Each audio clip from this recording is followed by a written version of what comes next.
noches, amigos y amigas televidentes. Qué gusto estar con ustedes. Bienvenidos a Sin Su Permiso. Recuerde que puede seguirnos en vivo a través del Facebook de Canal 33. La semana pasada tuvimos aquí en el estudio a la fórmula del partido Vamos y este martes intentamos tener completa a la dupla de Gana. Sin embargo, su candidato presidencial está fuera del país, así que nos acompaña el doctor Félix Ulloa. Para los próximos programas esperamos tener también a la fórmula del FMLN y también a la fórmula de Arena. Estamos a la espera que acepten nuestras invitaciones que les hacemos llegar cada semana. También les queremos adelantar para los que nos siguen en vivo que el próximo martes 11 de septiembre no se va a transmitir Sin Su Permiso porque le hemos cedido el espacio a El Gráfico TV. Solo por ese martes, debido a que la selecta juega ese mismo día contra la selección de Brasil. Pero desde ya les invitamos a que nos acompañen siempre este viernes a las 9 de la noche. Iniciamos Sin Su Permiso, saludando primero a Ana Giralt. Ana, buenas noches. Buenas noches, Checa. Y por supuesto al candidato a la vicepresidencia por el partido Gana o la coalición Gana Nuevas Ideas, doctor Félix Ulloa. Buenas noches, gracias por acompañarnos. Buenas noches, Checa, buenas noches, Ana, un gran gusto, buenas noches a la audiencia. Doctor, ya lo hemos tenido en otros programas, hemos visto las encuestas como crecen para algunos, decrecen para otros. Quisiéramos hablar un poco de la fórmula. Ustedes representan la combinación de un partido político relativamente nuevo, digamos, con la experiencia de un hombre de izquierda, donde usted mismo ha dicho que muchas veces se ha encontrado decepcionado por el FMLN y se ha juntado con un partido de derecha. ¿Qué aporta Félix Ulloa a esta dupla, doctor? Bueno, en primer lugar, quizás, como tú lo decías al presentar el programa, mandarles un saludo de parte de Nayib Bukele, que quería estar presente en el programa, pero como tú lo dijiste, está fuera del país. Este día tuvo una reunión con el secretario general de la OEA, con el señor Almagro, para presentarle la propuesta de la creación de la CICIES, Comisión Internacional contra la Corrupción y la Impunidad en El Salvador. Así es que eso explica su ausencia en esta ocasión. Sobre el tema, yo creo que el pueblo salvadoreño dio esa respuesta, Checa.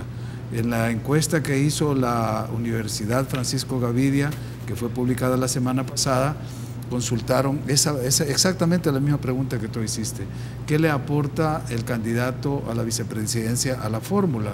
Y modestamente en la encuesta que sacó la Francisco Gavidia, mi nombre aparece pues como el que más le aporta a la fórmula, dándole un plus al liderazgo de Nayib Bukele. Imagino que, como tú lo decías, hay una especie de complementariedad entre el liderazgo de Nayib Bukele, que es ampliamente aceptado y posicionado en el imaginario colectivo de los salvadoreños y en la conciencia de los ciudadanos, y una persona con un perfil menos elevado como el mío, o menos mediático. O menos mediático, quizás con más años de vida, con mayor experiencia en algunas áreas, sobre todo en la parte de la academia, en la parte de la opinión pública, de los análisis, y quizás eso para la población puede significar un balance entre juventud y experiencia, entre un liderazgo de un millennial con novato, porque no es tan novato en la política. Tiene apenas 6 años, al menos como funcionario. Sí, bueno, ha tenido 2 administraciones municipales. Es novato en comparación. No digo novato en cuanto a experiencia administrativa, sino un millennial en cuanto a la edad biológica que tiene, que está en ese segmento, en ese, digamos, en ese grupo etario donde se ubica la gran mayoría de la población. Candidato, ¿y usted cree que Nayib Bukele reconoce ese aporte que tiene usted y más que usted, la persona, el cargo que usted desempeñaría? Pues fíjate que son una de las cosas que hemos discutido sobre cuál es el papel que tendría la vicepresidencia en un eventual gobierno encabezado por Nayib Bukele. Y a la conclusión que hemos llegado es que como fórmula somos un equipo, pero no es una fórmula que va a trabajar descoordinada de un equipo más amplio, como sería los ministros, los secretarios de Estado y todos los cargos que hay que llenar en el Ejecutivo para poder administrar eficientemente, transparentemente el gobierno. Le hago esa pregunta porque el mismo Nayib Bukele menospreció la figura del candidato, la figura del vicepresidencia de la República cuando le dijo que era una figura cosmética. Digo decorativa. O decorativa, sí. Bueno, son sinónimos, pero al fin y al cabo para él no tenía valor, a no ser que ahorita la necesidad lo haga. No, yo creo que diferente. más bien lo que él, por eso hace la diferencia, porque no es semántica, porque una cosa cosmética es algo que tú lo maquillas para que parezca de una forma, y una cosa decorativa es algo que está ahí simplemente de adorno y que no aporta nada. Yo creo que cuando él se refirió a eso, lo estaba diciendo en el sentido en que constitucionalmente el vicepresidente no tiene ninguna función. Pero entonces va a modificar la Constitución. Lo que va a modificar no es la Constitución, sino las prácticas que han habido en gobiernos anteriores, donde el presidente ha prácticamente anulado al vicepresidente porque no está obligado a darle nada. Pero en otros gobiernos hemos visto que los vicepresidentes asumen algunas carteras de Estado. Ya con Mauricio Funes vimos que el vicepresidente asumió la cartera de Educación. En este gobierno actual prácticamente es el que está es el que dará la cara por el gobierno. En esta última parte que ha asumido la Secretaría Técnica, que es como un primer ministro. Entonces, ¿y usted cuál sería su figura? ¿Qué cartera de Estado le gustaría tener o qué función? Fíjate que en eso todavía no hemos entrado a definiciones porque estamos en la etapa de integrar todas las áreas del plan de gobierno. Vamos a lanzar ya en los próximos días la consulta popular, porque hemos dicho va a ser el gobierno más participativo de la historia, y cuando veamos ahí cuáles son las carteras de Estado que necesitan un concurso de conocimiento en lo que yo puedo aportar, lo definiremos. A mí en lo particular lo que me interesa, y se lo he dicho a Nayib y lo he dicho en público, es garantizar el sistema democrático de nuestro país. Yo he estado comprometido en los últimos años de mi vida profesional en trabajar en temas de fortalecimiento democrático, fortalecimiento de sistemas políticos, de sistemas de partidos, de sistemas electorales, y creo que el país necesita esa garantía, porque para hacer funcionar un Estado de Derecho y una democracia hay necesidad de fortalecer las instituciones y los procedimientos. Ahí creo yo que podemos aportar mucho, garantizando desde el artículo 1 de la Constitución, que habla de que el origen y fin del Estado es la persona humana, y a partir de ahí construir toda una arquitectura y marcos normativos que nos permitan asegurar la democracia y el Estado de Derecho. Doctor, usted hablaba al inicio justamente que el candidato a la presidencia no había podido venir porque está en Washington. Entonces, a mí me surge la duda, ¿cuál es la dinámica entre ustedes como fórmula en esta precampaña? ¿Por qué no se les ve juntos? Vemos las otras fórmulas que sí se andan juntos en giras, que sí se andan juntos en entrevistas. ¿Cómo funciona? ¿Y por qué? La primera definición nuestra fue: no vamos a violar la ley, vamos a respetar la Constitución. Las otras fórmulas, como sabes, han violado la ley electoral, están violando la Constitución, están haciendo campaña adelantada. Ya el Tribunal Supremo Electoral se ha tenido que pronunciar y sancionar al partido Arena y a su candidato por estar violando la ley y la Constitución. Entonces, nosotros hemos querido ser respetuosos, porque a pesar de que los otros candidatos dicen que van a respetar la ley y que van a actuar conforme a la ley del país, sus hechos demuestran lo contrario, y respetar la normativa electoral y constitucional en esta materia es el primer indicativo de cómo piensan estar sobre la ley. Pero ustedes, por ejemplo, en este proceso, ¿no están visitando comunidades? ¿Cómo no? Por supuesto. Pero es lo mismo que están haciendo las otras fórmulas. Porque no estamos haciendo campaña, es que esa es la diferencia. Nosotros tenemos conversatorios, de hecho ya, y para comercial, este fin de semana yo voy a estar en San Miguel, en una universidad, en un conversatorio privado. Tengo reunión con empresarios en un restaurante privado. Es decir, no hacemos campaña, estamos conversando, que eso sí lo permite la ley y lo definieron los magistrados. Pero eso es lo mismo, no estamos, pero no anda con el candidato. El FMLN, que está haciendo Vamos, que está haciendo Arena. Ya lo definió el tribunal. Hacer campaña, porque ellos dicen, no estamos llamando al voto.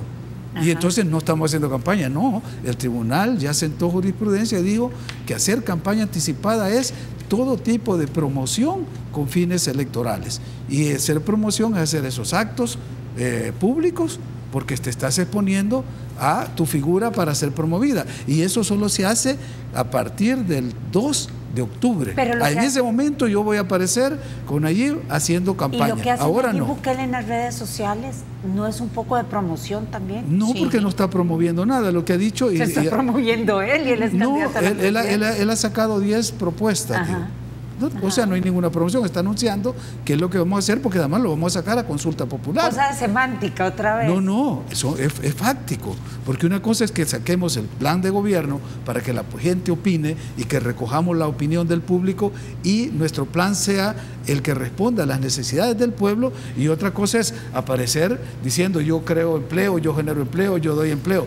Decir, te estás promoviendo, pero cuando tú decís se va a construir un aeropuerto en la zona oriental, una idea también, o sea, no, es que las ideas no están prohibidas promoverlas, estaríamos en una dictadura si eso se prohibiera. No, está prohibida la promoción de candidatos antes del 3 de octubre. Después del 3 de octubre se puede hacer todo eso. Esta propuesta que ha llevado el candidato a la presidencia de establecer una CCIES aquí en El Salvador, ¿eso no es una promoción? No, fíjate que lo dijimos en un evento donde estaba la candidata a la vicepresidencia de Arena, el candidato a la vicepresidencia de Obama, la semana pasada, en un acto de anticorrupción. Ahí anunciamos que íbamos a solicitar a la comunidad internacional, dijimos, la asistencia técnica para integrar una CICIG. Y cuando hablábamos de comunidad internacional hablábamos de 2 organismos multilaterales en particular.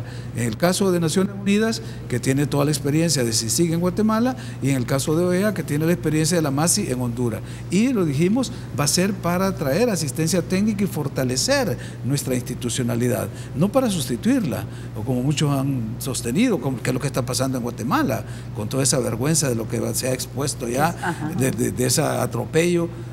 Pues no solo al pueblo, sino a la comunidad internacional que le apostó a la CICIG, y ustedes ven lo que está pasando. Entonces nosotros no queremos justamente que nuestro pueblo vaya a caer en una situación en la que, como en Guatemala, tuvo que salir a las calles y pedir la destitución del presidente, de la vicepresidenta, que están presos, por cierto, y a partir de ahí, pues, es decir, empezaron las reivindicaciones de este pueblo. Nosotros queremos prevenir esas situaciones, y por eso queremos que la comisión que vamos a integrar con asistencia de Naciones Unidas y de OEA, pero para fortalecer nuestra institucionalidad, vale decir el Ministerio Público, vale decir la policía, vale decir las superintendencias del sistema financiero, es decir, toda la institucionalidad que tiene que ver en la lucha contra la corrupción.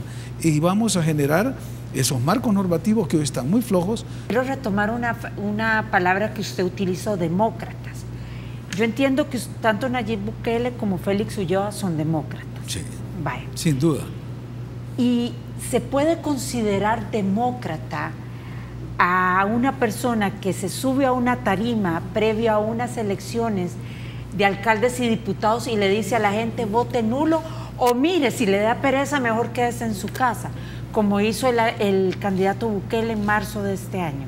¿Eso es demócrata? Sí, fíjate que en una sociedad democrática... ¿Llamar a incumplir con la ley? No es incumplir con la ley, porque el voto es un derecho y una obligación. O sea, tú puedes ejercerlo o no puedes hacerlo. O sea, no es si fuera una obligación y un candidato por cierto, llama... fue en ese...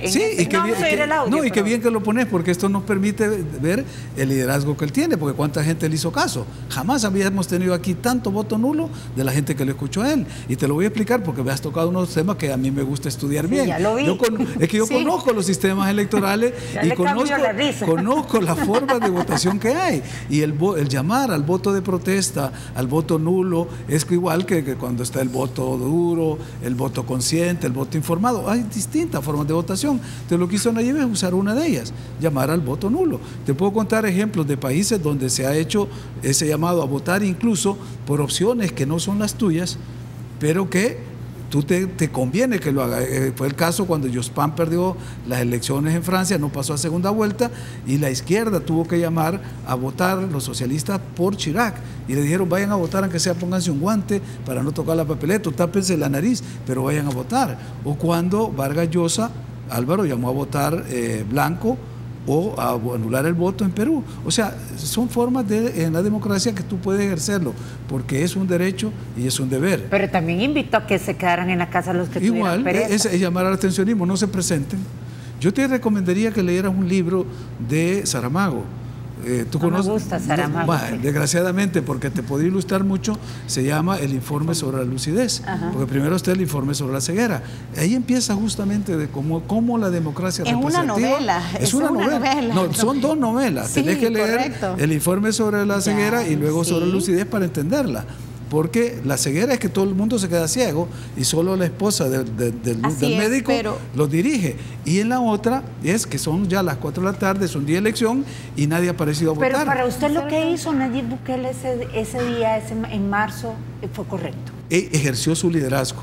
Llamó al pueblo y dijo, no vayan a votar o quédense en su casa. Otra cosa que él dijo ese mismo día fue, él critica a Arena y al FMLN por recibir, no lo cito textual, pero $8 por voto en concepto de la deuda política. Sí. Entendería que, siendo consecuente, el candidato de Ghana sigue considerando que la deuda política no debería darse. Es un concepto que hay en muchos países. Hay 2 países en América Latina donde no se da deuda política por parte del Estado. Te lo voy a decir, es que tocas tema y hay que desarrollarlo, porque si no, quedan en el aire las preguntas. Como 10 minutos. Bueno, entonces no me preguntes eso, porque te lo tengo que explicar. Venezuela y Bolivia no admiten que haya un centavo del Estado a los partidos. El Salvador debería ser igual. El Salvador tiene sistema mixto. Aquí tenemos el financiamiento público y el financiamiento privado. Y hay países como México donde todo lo que se hace en los partidos lo financia el Estado. Pero esta crítica que él hizo, que fue muy puntual y muy válida, le voy a decir que coincido con él, con el tema de la deuda. Ese dinero se debería invertir en hospitales, en otra cosa. Si hacemos una encuesta aquí, todo el mundo te va a decir, no le den ni un centavo a los partidos. Entonces, ¿cómo maneja ese discurso ahorita que él pertenece a un partido que va a recibir $8 por voto? 5. Bueno, 5. Bueno, pero es que por lo menos eran 8 porque eran 2 y hoy 5 porque doble es una. Va. No, mira, esto es un tema que no es de sí o no. Este es un tema de estudio profundo y uno de mis temas favoritos es el financiamiento de los partidos políticos, y he llegado a la conclusión de que los sistemas mixtos son los mejores, porque en los sistemas donde es el Estado el que da todo, o casi todo, como México, la carga para el contribuyente, para los ciudadanos es pesadísima. Imagínate en México que son miles de millones de dólares los que le dan a los partidos, y hay gente en estados pobres que no tienen medicina. Pero El Salvador, nosotros, esa es una ventaja que se dio en 1983, en la Constitución del 83 se reconoció por primera vez la deuda política, el artículo 210 de la Constitución. Entonces, ¿por qué se hizo eso? Porque antes los partidos, al no recibir financiamiento del Estado, eran presos de los grandes millonarios, de lo gran capital era el que financiaba los partidos. Entonces, cuando tú le das fondos a los partidos, estás tratando de independizarlos para que no sean controlados por los grandes intereses o los. Pero entonces mi punto que, bueno, para usted la deuda política, o para la fórmula. No, para usted, para mí. Félix Ulloa, Sí. un ex magistrado del TSE. Sí.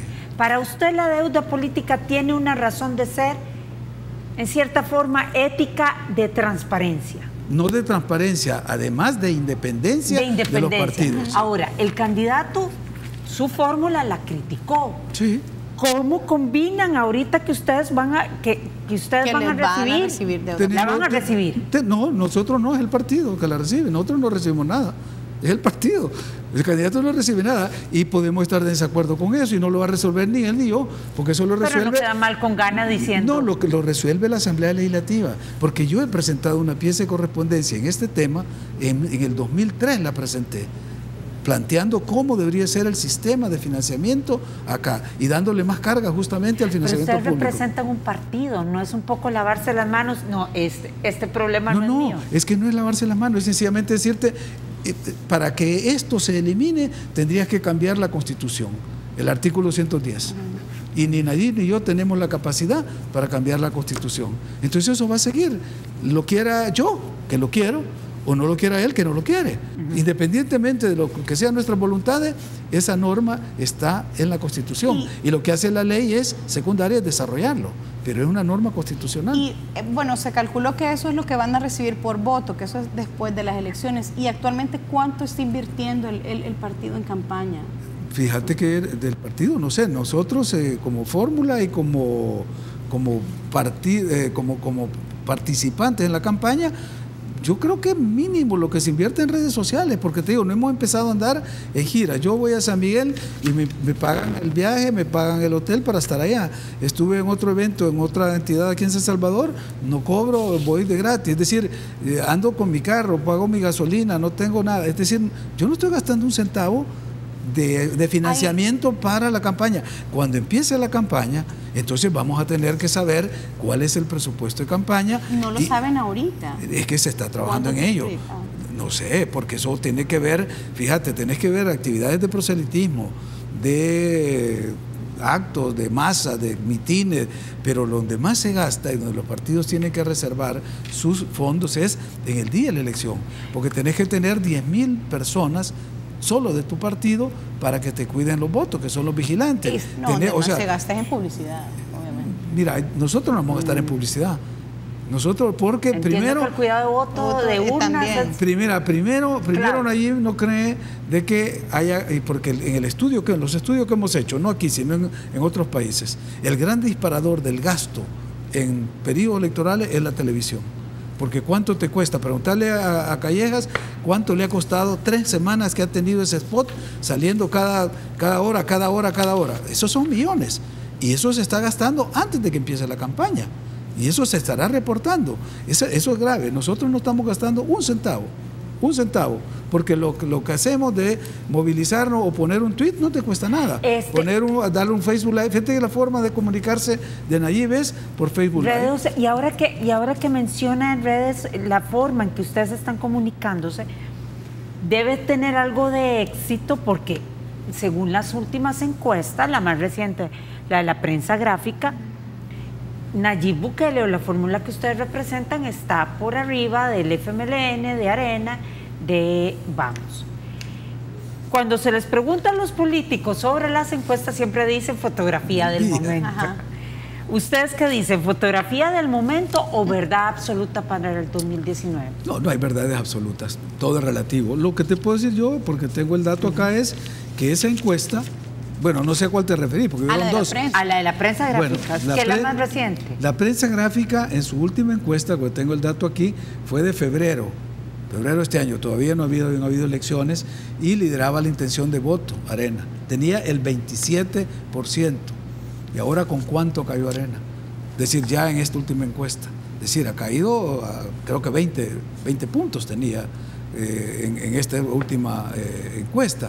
Entonces eso te indica que el fenómeno de Nayib, que aparece, siempre apareció bien posicionado, y en esta encuesta de la prensa, como él no era candidato y el partido Nuevas Ideas no existía, no se registró con propiedad cuál era su nivel de aceptación. Pero sí preguntaban, sí habían cuadros y preguntas específicas. Cuando se hablaba de líderes, sí, pero Nueva Idea ni era partido, ni siquiera se sabía si iba a competir. Era una pregunta de cajón, digamos, que se tiene que formular, pero no era un partido. Ahora si tú ves, el partido Gana, que en esa época tenía 2% de aceptación, al inscribirse en Nayib Bukele, en el partido va 27 puntos.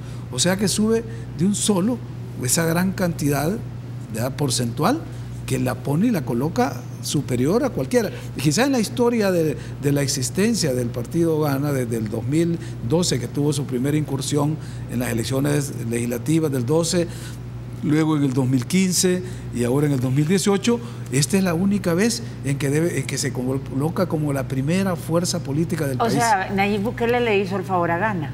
Eso sería un término coloquial. Yo en términos políticos diría, la gente que lo expresa en las encuestas va a votar por los candidatos. Y entonces el candidato Nayib, a donde vaya, él va a traer la mayor votación.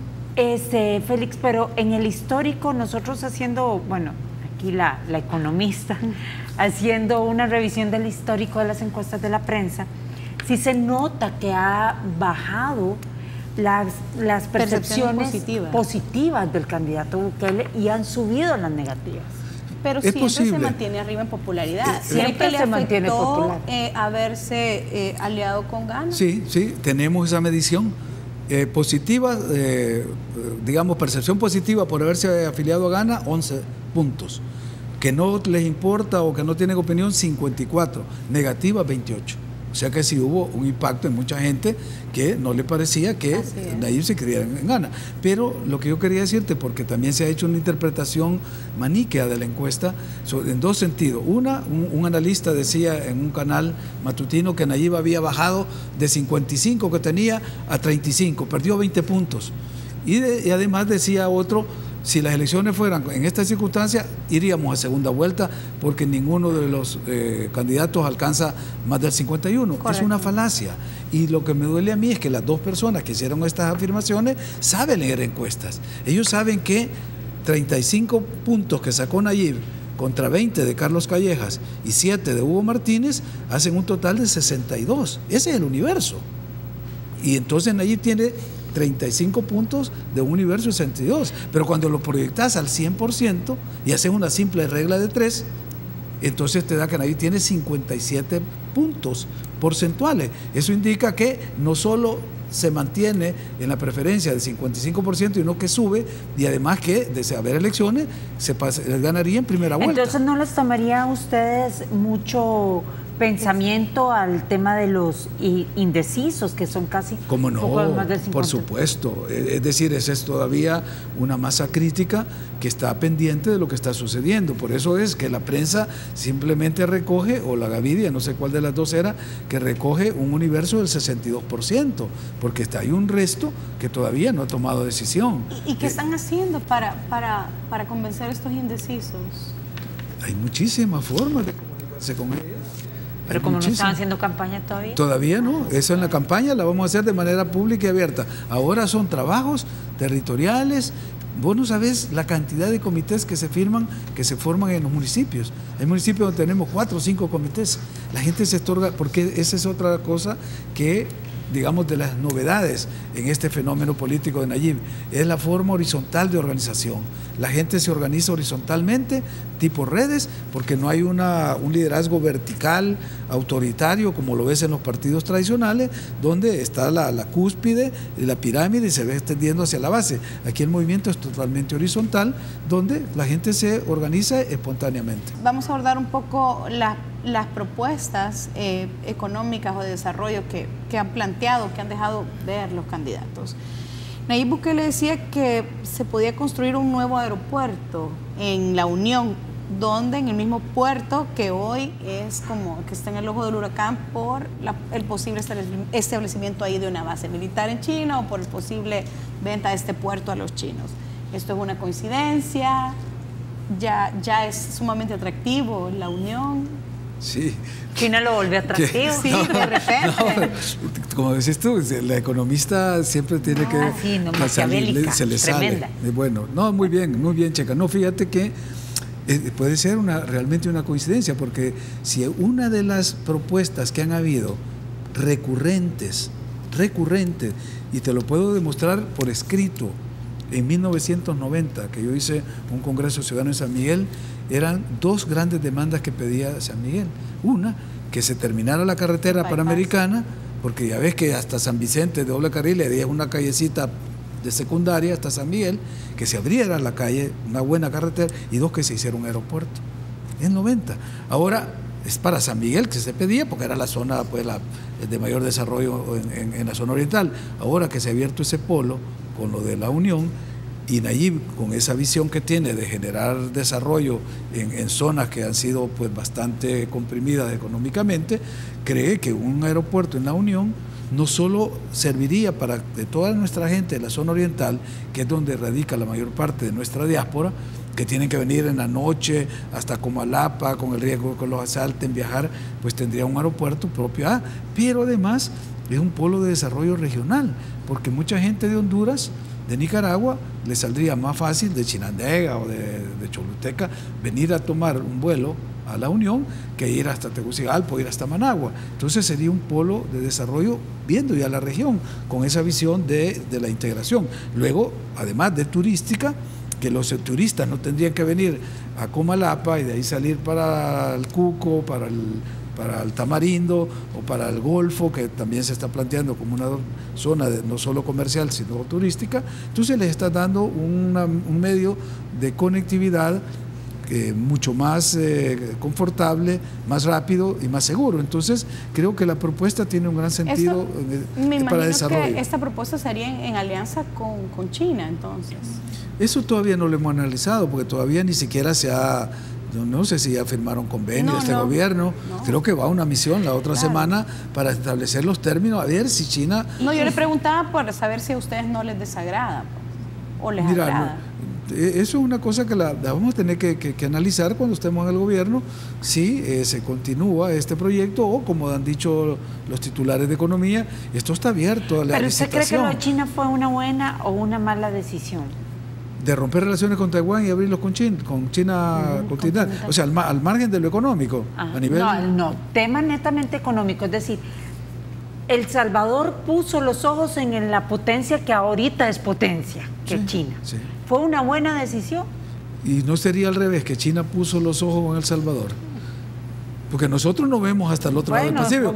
Ellos así, vaya, los chinos dijeron aquí en El Salvador, no estoy menospreciando el país. Tenemos que verlo no de una forma anecdótica, sino con datos duros. China tiene inversiones en Centroamérica que pasan de los $2.000 millones, lo que tiene en Panamá, y está abriendo ya otro puerto como el de David, de una zona libre, en Costa Rica, en Nicaragua, en Honduras tiene una presa que está haciendo por más de 480 millones. Es decir, El Salvador es el único país que se había quedado sin inversión china. Entonces, si éramos el único país que no estamos residiendo en toda la región, entonces teníamos que abrirle la puerta para que invirtiera. Fue una buena decisión, entonces. Fue una decisión de atraer un capital que está llegando a los vecinos y a nosotros no nos cae nada. Ese es en términos prácticos, y tú como estadista tenés que ver cuáles son los intereses de tu país, de tu nación. Pero entonces estamos frente a una decisión propia de un estadista. ¿La que se tomó? Ajá. Yo creo que sí. Fue una buena decisión. No sé si es buena o mala, o si se hizo de la forma correcta o no correcta, porque al final lo que se cuestiona es que se hizo de manera inconsulta, que se de manera sorpresiva, que no se fue preparando el terreno para que los sectores productivos del país pudieran opinar. Y yo creo que eso sí es una falla de método, porque se hubieran hecho consultas y se hubiera llegado a la conclusión de que era importante. Ahora, el tema no es con China, porque es China continental o es China comunista o como lo quiera que llamar, sino la desproporción que tenemos en la balanza comercial. Nosotros exportamos 80 millones y hacemos importaciones por el orden de los 1.200 millones. Entonces, el desbalance es enorme. Pero el tema, y eso es lo que a mí me preocupa cuando se cae en la parte ideológica del problema, o lo que querés contextualizar dentro del problema de la geopolítica mundial, y es que durante la década de los 80, aquí tuvimos una guerra cruel que estaba enmarcada en una confrontación entre los Estados Unidos y la Unión Soviética. Y entonces estábamos en el marco de la Guerra Fría, y aquí era el teatro de operaciones de las dos superpotencias era Centroamérica. Entonces no queremos caer en eso ahora, que ya se superó la Guerra Fría de los 70, de los 80, bueno, después de la Segunda Guerra Mundial, hasta la caída del muro de Berlín y el desaparecimiento de la Unión Soviética, desaparece ya la Guerra Fría y la guerra entre Estados Unidos y la Unión Soviética. Pero se abre otro frente que ahora es Estados Unidos versus China, y es un problema ya comercial. O sea, ya no es ideológico, ya no es que si el campo socialista era mejor que el campo capitalista. Aquí es tema de potencias comerciales. Entonces, el error nuestro sería permitir que nos pongan en el centro de un debate de dos superpotencias económicas, porque eso nos pasó en la guerra de los 80. Haber permitido que se estableciera una política hacia la región basada en una lectura en clave ideológica. Eso parece va a pasar, ¿verdad? Porque sí, son las señales. Pero y en medio de esa posible confrontación que se pudiera dar, ¿qué opinan ustedes, o cómo ven como duple el establecimiento de zonas económicas especiales? Porque la ley ya está en la Asamblea, o sea que es muy probable que el próximo presidente le toque implementarla. Sí, yo creo que... ¿Le parece? A mí me parece que si se buscan zonas de desarrollo, eso en economía, tú que sos economista debes saber, nada más que era una economía de la época de Samuelson, o sea, ya es de la clásica, de los puntos nodales de desarrollo. Si nosotros queríamos crear un punto nodal de desarrollo para generar en una región, yo creo que no sería malo si fuera producto de estudios de factibilidad, de desarrollo, que llevaran verdaderamente a las comunidades el empleo, el desarrollo, en fin, lo que en otro sentido se trató de hacer, creo que en el gobierno de Funes, de crear las microrregiones, de asociar 3, 4 municipios para que los municipios aislados no tuvieran que lidiar con problemas que a lo mejor eran comunes y se podían resolver en una región. Entonces, tener esa visión yo creo que es importante, porque si no quedaríamos en lo mismo, lo que estamos haciendo, repetir los mismos esquemas y no desarrollar, porque esta es parte de una concepción de la descentralización también. Pero, Félix, una de las preocupaciones con las zonas económicas especiales es el tema laboral. Así es. Y el tema de la soberanía. Hasta dónde por traer una inversión, se cede demasiado espacio. Se le da la tierra. Se cede tierra y se cede autonomía de Estado. Y no se protege lo más valioso que tiene El Salvador, que es el salvadoreño. Sí, no, yo he oído eso, de que en el convenio va a haber un 80% de trabajo, mano de obra salvadoreño, un 20% de mano de obra o de profesionales del socio estratégico, digamos, porque al final, si no es China, puede ser otro país que se podría interesar en esta zona. Lo importante ahí son cómo funcionan las leyes laborales nuestras. Ahí hay mecanismos, el Código de Trabajo te establece, y una ley, si entra en contradicción con otra, tiene que resolverse en la asamblea para ver cuál priva. Pero no tenemos, asamblea, sí, asamblea sí tenemos. Por eso, entonces, ese es un tema, como tú bien dices, yo soy el primero que no estaría de acuerdo en que se venga a desplazar nuestra mano de obra por una mano de obra extranjera. Si ya tenemos aquí un déficit de empleo y la gente sale y emigra todos los días a buscar empleo a otra parte, y subempleo, y la gente que está en el sector informal. Pero si de lo que se trata es de desarrollar una zona y vos vas a necesitar que las empresas que vienen traigan sus técnicos, pues bienvenido, porque además te traen el know-how y te lo dejan, o sea, va quedando, hay transferencias de tecnología, transferencia de conocimiento, es decir, el país gana cuando se hacen, pero eso tiene que estar regulado en los convenios, cómo lo redactás. Si el país es un país que no tiene la capacidad de defender su soberanía y cede todo, pues entonces estamos mal. Bueno, ya hemos visto ejemplos de problemas en la defensa de la soberanía del país, ¿verdad? Como hemos perdido terreno. Hemos perdido los bolsones, las islas, y hemos perdido la isla Conejo, y ahora parece que hay otras 3 islas ahí que están en litigio. Doctor Ulloa, así con la rapidez que recabaron las firmas, así me imagino que ya tienen como un esbozo de cómo van a elaborar el plan de gobierno, o ya lo están elaborando, pues. Sí, fíjate que exactamente, creo, y te agradezco que hayas hecho referencia a cómo recogimos más de 200.000 firmas en 3 días, cuando matemáticamente alguien hizo un cálculo en televisión que nos íbamos a tardar 60 días, porque no se podía, decía, recoger eso en el tiempo. Y lo hicimos, ahí está la prueba. Es usando las nuevas tecnologías aplicadas a la política, se llama eso.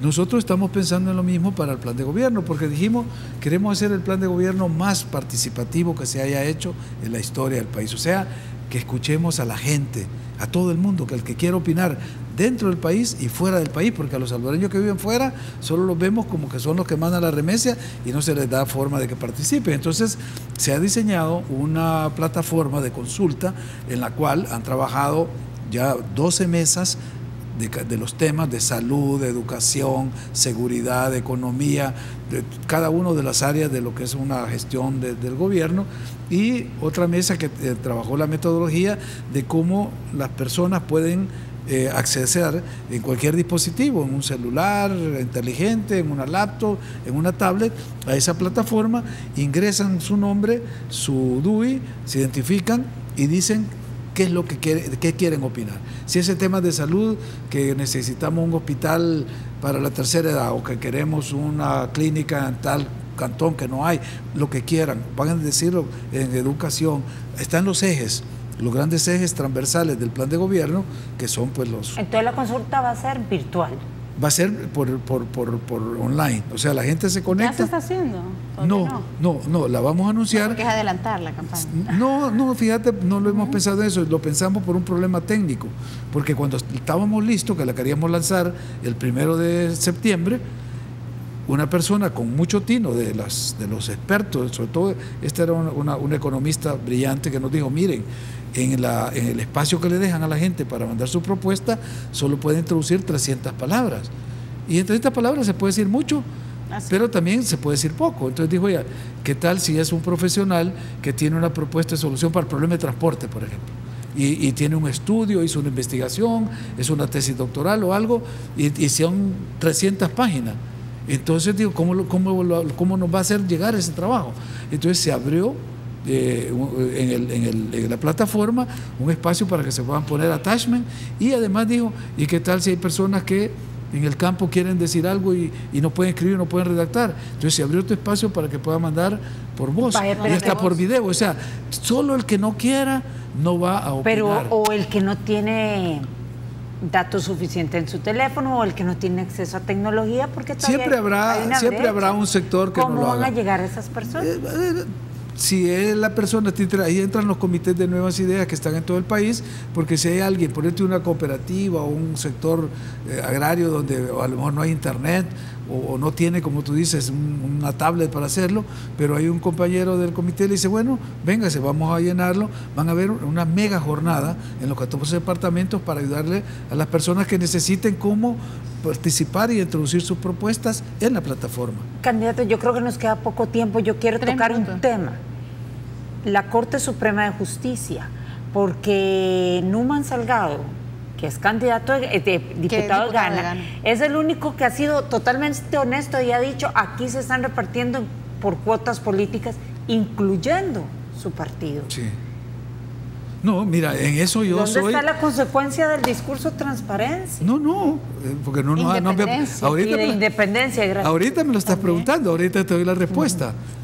La posición nuestra es que no se debe de integrar la Sala de lo Constitucional y el quinto magistrado que se ha elegido, o sea, el tercio que toca por Constitución hacerlo, por cuotas partidarias. Nos oponemos a eso. La cuota partidaria parecía ser Sonia Madrid de Cortés. ¿No debiera estar ahí en la lista? Yo entiendo que ya la cambiaron. Entiendo que ya los diputados de Gana ya cambiaron esa posición. Ahora creo que había una reunión de la Comisión Política, no sé en qué quedaron, pero la posición nuestra es la posición de la fórmula. Sí, de Nayib y mía, y no solo en la Corte, en todas las instancias del Estado. Y en esto te quiero citar a Luigi Ferrajoli, que en las 5 condiciones que él pone para garantizar la representación política, una de ellas es la no partidización de las instituciones en una democracia. Yo creo en eso, es mi maestro. ¿Y qué tanto pesa la posición de la fórmula en este tema? Porque Gana sigue insistiendo en pesaremos lo que pesan las otras fórmulas igual en las fracciones. ¿Nos harán caso o no nos harán caso?